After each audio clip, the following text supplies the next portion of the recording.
Olá, caríssimos irmãos e irmãs, sejam bem-vindos a mais um áudio aqui da Liturgia da Palavra. E nessa introdução oracional para o mês de junho de 2023, nós vamos começar lembrando dos temas de oração agora, para este mês de junho. Primeiro, junho é dedicado ao Sagrado Coração de Jesus. E segundo, pela Rede Mundial de Oração do Papa, que é o nome, que agora é dado ao Apostolado de Oração do Sagrado Coração de Jesus, para este mês de junho, o Papa já lançou o seu vídeo, o vídeo do Papa, com a intenção, pela abolição da tortura. Rezemos para que a comunidade internacional se empenhe concretamente na abolição da tortura, garantindo apoio às vítimas e aos seus familiares. Rezemos para o Papa Francisco, em memória ao Papa Bento XVI, e para começarmos, nós fazemos o sinal da Santa Cruz. Pelo sinal da Santa Cruz, livrai-nos Deus Nosso Senhor de todos os nossos inimigos, em nome do Pai, do Filho e do Espírito Santo. Amém. Pensando na intenção da Rede Mundial de Oração do Papa, pela abolição da tortura, nós vamos rezar uma oração a Cristo Rei, para honrarmos o mês de junho. Ó Cristo Jesus, eu vos reconheço como Rei universal. Tudo que foi feito para vós foi criado. Exerceis sobre mim todos os vossos direitos. Renovo as minhas promessas do batismo, renunciando a Satanás, às suas pompas e às suas obras. Prometo viver como bom cristão. Muito particularmente empenhar-me-ei a fazer triunfar por todos os meios, a meu alcance, os direitos de Deus e da vossa Igreja. Divino coração de Jesus, ofereço-vos as minhas pobres ações para alcançar que todos os corações reconheçam a vossa realeza sagrada e que por esse modo o reino da vossa paz se estabeleça em todo o mundo. Assim seja. Rezamos também nas intenções, para as intenções particulares, as intenções para o Brasil, para o povo brasileiro, um Salve Rainha, um Pai Nosso, uma Ave Maria e um Glória ao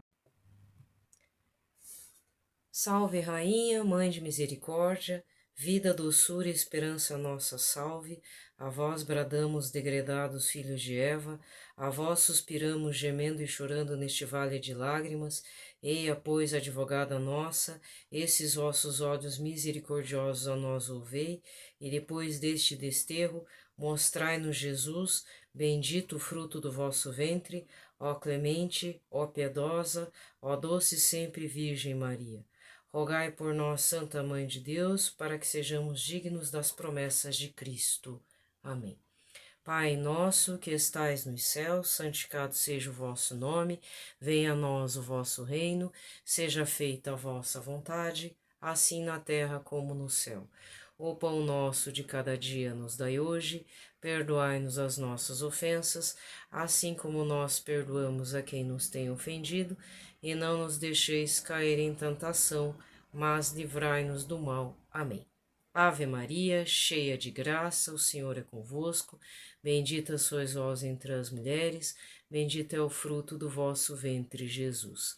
Santa Maria, Mãe de Deus, rogai por nós, pecadores, agora e na hora de nossa morte. Amém.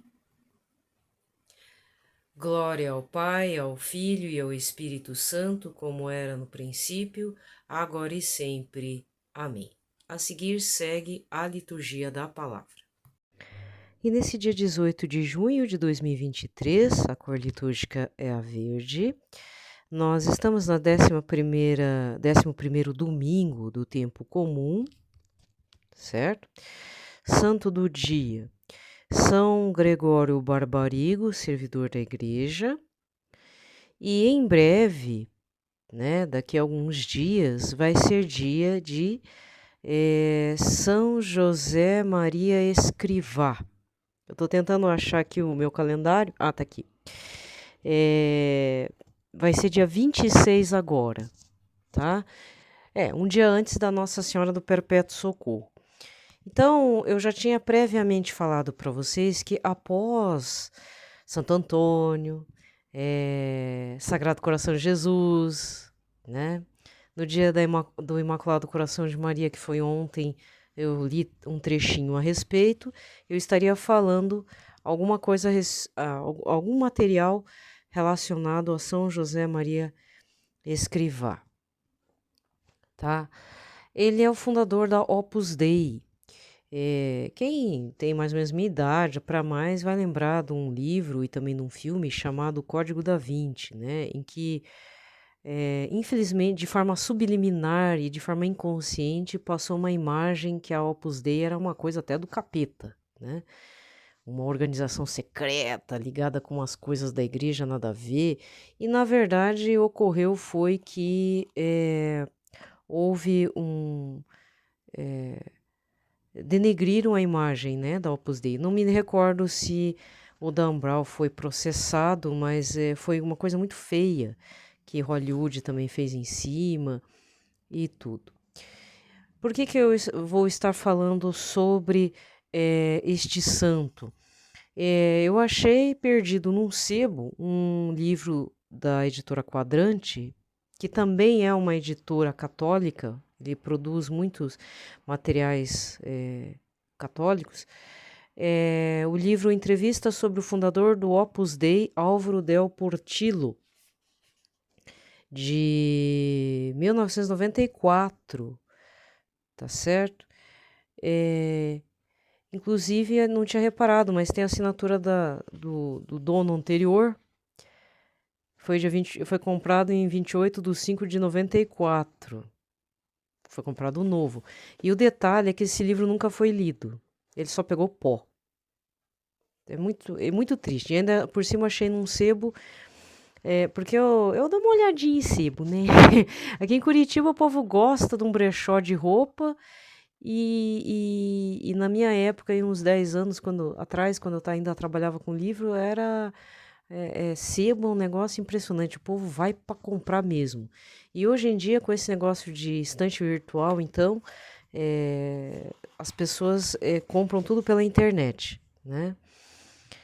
E eu olhei e eu vi, e para eu comprar, eu paguei 8, ó, pra você ter uma noção, eu paguei R$ 8 nesse sebo. E é um sebo que vende o que, assim? Qual que é o forte? É um sebo pequeno, romances em geral, sabe? Literatura secular do momento, sabe? Então eu quis salvar o livro, por isso que porque eu falei, eu não costumo mais comprar livro em sebo, mas quando eu olhei, eu pensei, puxa, R$ 8. O livro, ele tem 260 páginas, é um livro mediano, sobre um assunto que pouca gente vai saber, porque assim, na capa tem a foto de São José Maria Escrivá, e eu ainda não tinha lido, então eu vou começar a ler junto com vocês. Então, a partir desse domingo, primeira coisa, eu vou compartilhar com vocês nas orelhinhas do livro, falando de quem é Álvaro Del Portillo, né? Quem escreveu e fez a entrevista. Então, Dom Álvaro Del Portillo, bispo prelado da Prelazia da Santa Cruz e Opus Dei, nasceu em Madrid aos 11 de março de 1914. Foi doutor em Engenharia Civil, engenheiro técnico de Obras Públicas, doutor em Filosofia e Letras, secção de História e doutor em Direito Canônico. Trabalhou como engenheiro na chefatura de pontes e estruturas e nas confederações hidrográficas dos rios Júcar, Douro e Ebro. Em 1935, incorporou-se ao Opus Dei e em 26 de junho de 1944 foi ordenado sacerdote pelo bispo de Madrid. Desde então, dedicou-se exclusivamente às tarefas próprias do seu ministério, ajudando no governo do Opus Dei. Inseparavelmente unido ao seu fundador, Monsenhor José Maria Escrivá. Foi secretário-geral do Opus Dei entre 1940 e 1947 e de 1956 a 1975, conselheiro na Itália de 1947 a 1950 e procurador-geral entre 1947 e 1956. Em 15 de setembro de 75, durante o Congresso Geral Eletivo, convocado para designar o sucessor do bem-aventurado José Maria Escrivá, falecido em Roma em 26 de junho daquele ano, ou seja, de 75, foi eleito por unanimidade na primeira votação para dirigir o Opus Dei. Posteriormente, em 28 de novembro de 1982, Sua Santidade João Paulo II nomeou o prelado do Opus Dei e, em 7 de dezembro de 1990, bispo titular de Vita, conferindo-lhe a ordenação episcopal em 6 de janeiro de 1991. Durante o pontificado de Pio XII, colaborou em vários dicastérios pontifícios e foi nomeado consultor da Sagrada Congregação de Religiosos de 1954 a 1966. João XXIII nomeou consultor da Sagrada Congregação do Concílio, de 1959 a 66, e a Sagrada Congregação do Santo Ofício nomeou qualificador, 1960. Nas etapas prévias do Concílio Vaticano II, foi presidente da Comissão Antepreparatória para os Leigos e fez parte também de outras comissões preparatórias. Mais tarde foi designado perito do concílio entre os primeiros 100. Durante os anos de desenvolvimento do Concílio Vaticano II, de 1962 a 1965, foi secretário da Comissão sobre a Disciplina do Clero e do Povo Cristão e consultor de outras comissões conciliares. Em 1961, foi nomeado consultor da Comissão Pontifícia para a revisão do Código do Direito Canônico e, posteriormente, Paulo VI nomeou consultor da Comissão Pós-Conciliar sobre os bispos e o regime das dioceses, 1966, da Sagrada Congregação para a Doutrina da Fé, de 66 a 1983, e da Congregação para o Clero, em 1966. João Paulo II nomeou consultor da Congregação para as Causas dos Santos, em 1982, e do Pontifício Conselho para as Comunicações Sociais, 1984. Membro da Secretaria do Sínodo dos Bispos, 1983. Participou das Assembleias Gerais Ordinárias do Sínodo dos Bispos sobre a vocação e a missão dos leigos na Igreja e no mundo, 1987, e sobre a formação dos sacerdotes na situação atual, 1990, na qualidade de membro por nomeação pontifícia. Desde 1982 era membro ad honorem da Pontifícia Academia Teológica Romana. Desde 1975 era grão-chanceler das universidades de Navarra, na Espanha, e Piura, Peru. Desde 1980 nas universidades de La Sabana, na Colômbia, e desde 1990 do Ateneu Romano della Santa Croce, Roma, e entre outros títulos honoríficos era cavaleiro de honra e devoção da Soberana Ordem de Malta, 1958, e possuía a Gran Cruz de São Raimundo de Penaforte, 1967.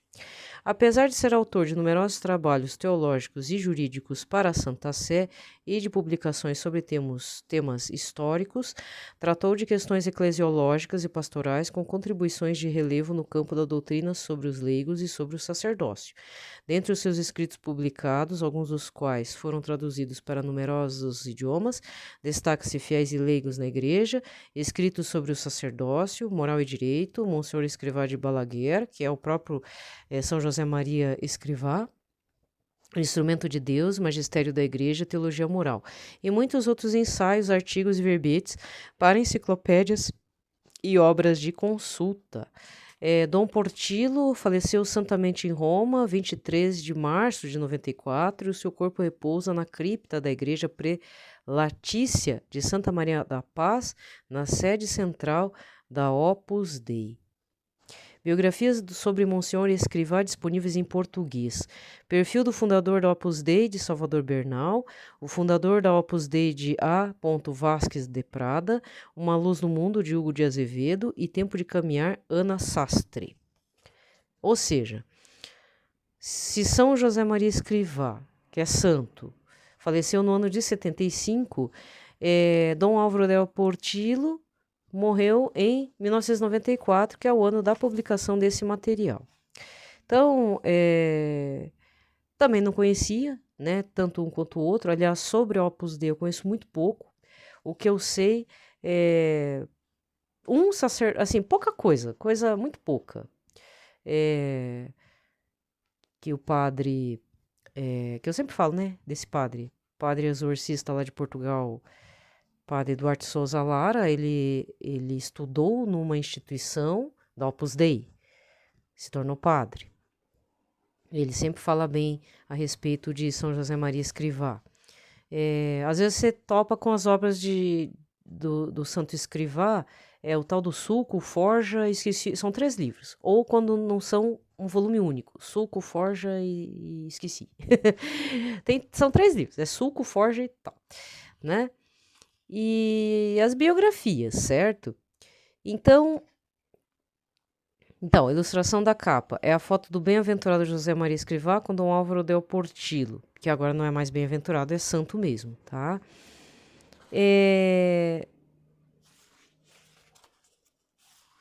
E hoje eu vou ficar por aqui mesmo. Esse material, então, o título do livro diz assim, né?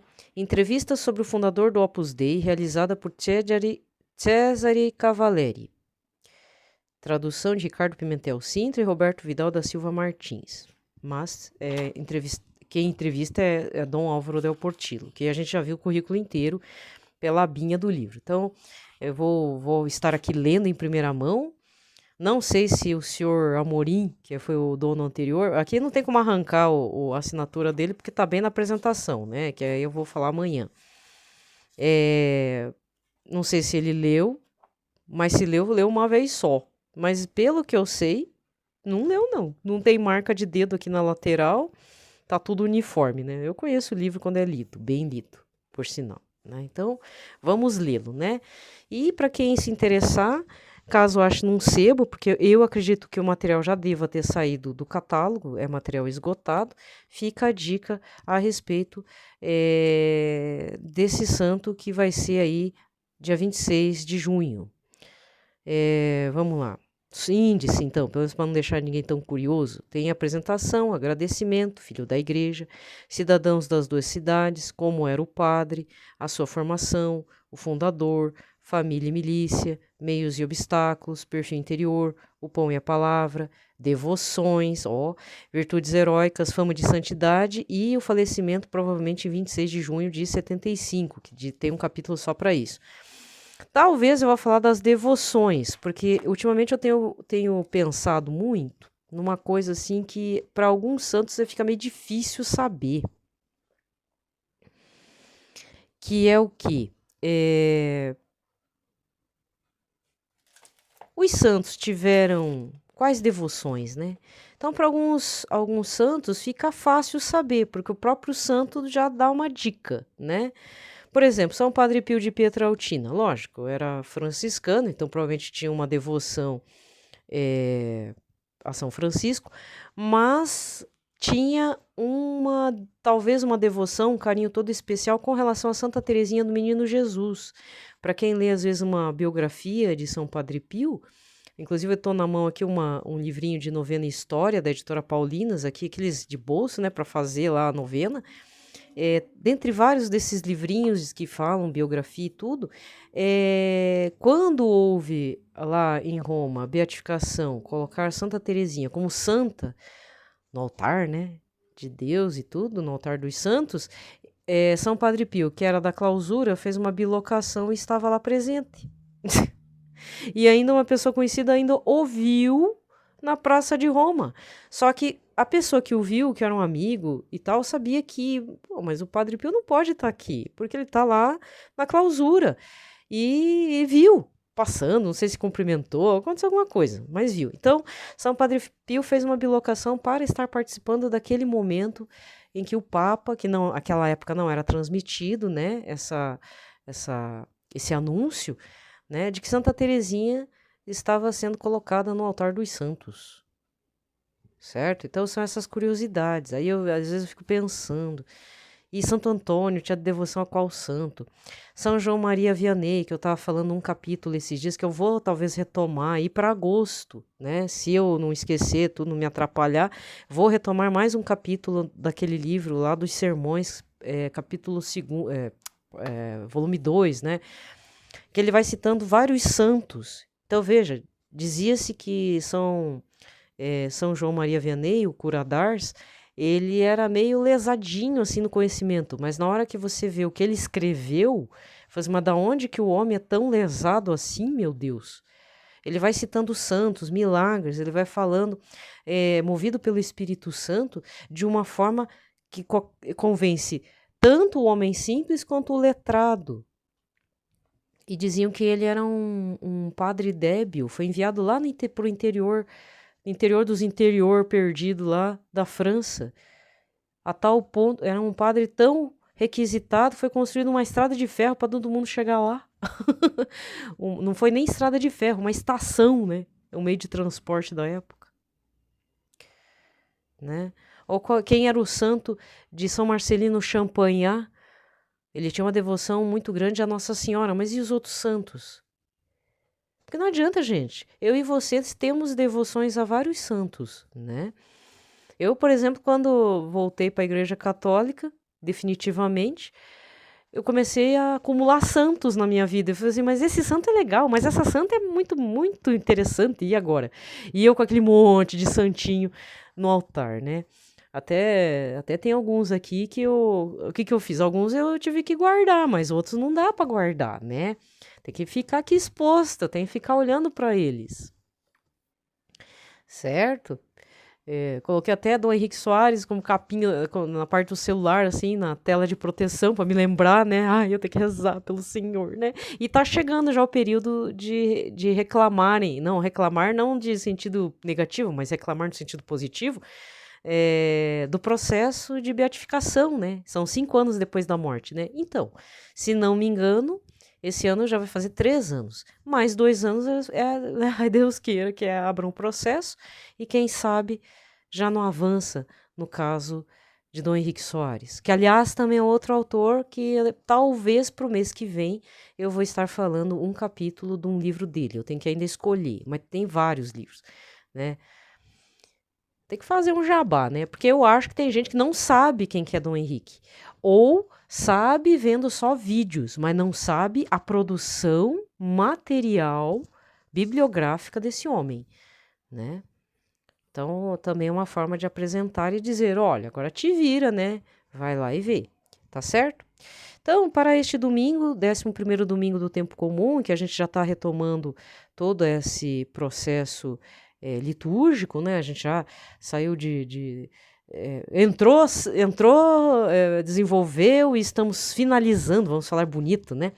Finalizando período quaresmal, período pascal, período Pentecoste, Santíssima Trindade, depois Corpus Christi, e Solenidade do Sagrado Coração, e festa do padroeiro, do padroeira, né? A gente saiu de tanta coisa, e Santo Antônio, festa junina, agora vamos assentar um pouco o pó da vida, né? Vamos retomar a vidinha nossa de cada dia. Então, a primeira leitura de hoje, Êxodo 19, versículos de 2 a 6. Naqueles dias, os israelitas, partindo de Rafidim, chegaram ao deserto do Sinai, onde acamparam. Israel armou aí suas tendas defronte da montanha. Moisés então subiu ao encontro de Deus. O Senhor chamou do alto da montanha e disse: Assim deverás falar à casa de Jacó e anunciar aos filhos de Israel: Vistes o que fiz aos egípcios e como vos levei sobre asas de águia e vos trouxe a mim. Portanto, se ouvirdes a minha voz e guardares a minha aliança, sereis para mim a porção escolhida dentre todos os povos, porque minha é toda a terra, e vós sereis para mim um reino de sacerdotes e uma nação santa. Palavra do Senhor. Responsório de hoje é o Salmo 99 ou 100, com o refrão: Nós somos o povo e o rebanho do Senhor. Aclamai o Senhor, ó terra inteira, servi ao Senhor com alegria, ide a ele cantando jubilosos. Nós somos o povo e o rebanho do Senhor. Sabei que o Senhor só Ele é Deus. Ele mesmo nos fez e somos seus. Nós somos seu povo e seu rebanho. Nós somos o povo e o rebanho do Senhor. Sim, é bom o Senhor e nosso Deus, sua bondade perdura para sempre, seu amor é fiel eternamente. Nós somos o povo e o rebanho do Senhor.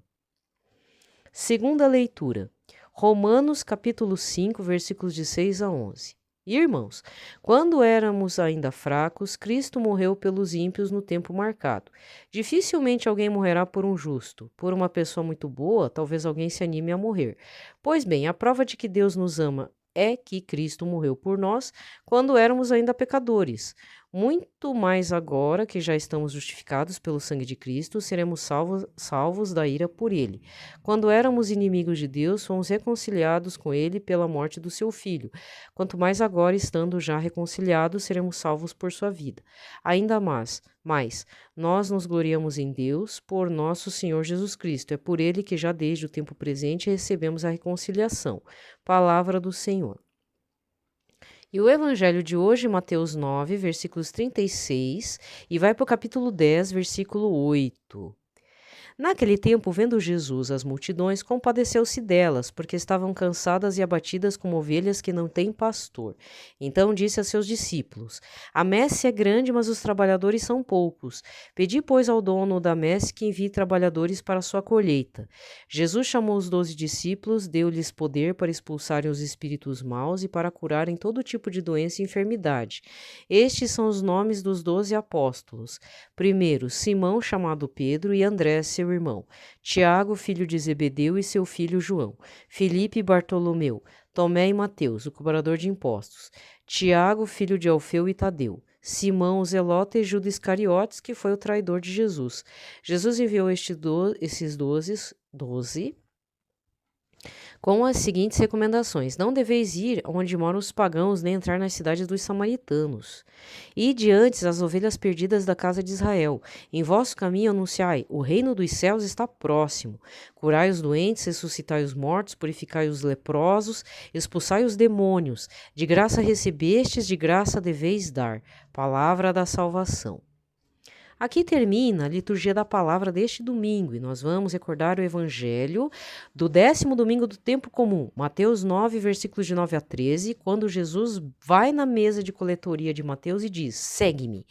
E o publicano larga tudo e dá um novo sentido para a sua vida. Então, o que eu posso dizer é que o evangelho de hoje, ele é um desdobramento do evangelho do domingo passado. Então, olha que riqueza. Você não precisava ter ido para a missa a semana inteira, mas se você foi no domingo passado e você recorda do evangelho do domingo passado e lê o evangelho de hoje, qual que é a ordem de Jesus? Jesus está dizendo para os seus discípulos e apóstolos, não entrem onde moram os pagãos e os samaritanos, que seriam tipo uns hereges, né? Os samaritanos. Mas sim as ovelhas perdidas da casa de Israel. E anunciai, o reino dos céus está próximo. Quer dizer, desde aquela época já está próximo, né? E cada dia está mais próximo. E aí ele dá as recomendações. Certo? Muito bem. Este é o ponto, tá? Então eu vou deixar vocês por aqui. Eu vou ter que gravar o de segunda para não ficar tão atrasado assim. O de domingo está atrasado, mas não está tão atrasado. Tá um pouquinho, né? Desejo a todos um ótimo domingo, uma ótima semana. Tá? Uma ótima semana para todos. Fiquem em paz, na paz de Cristo.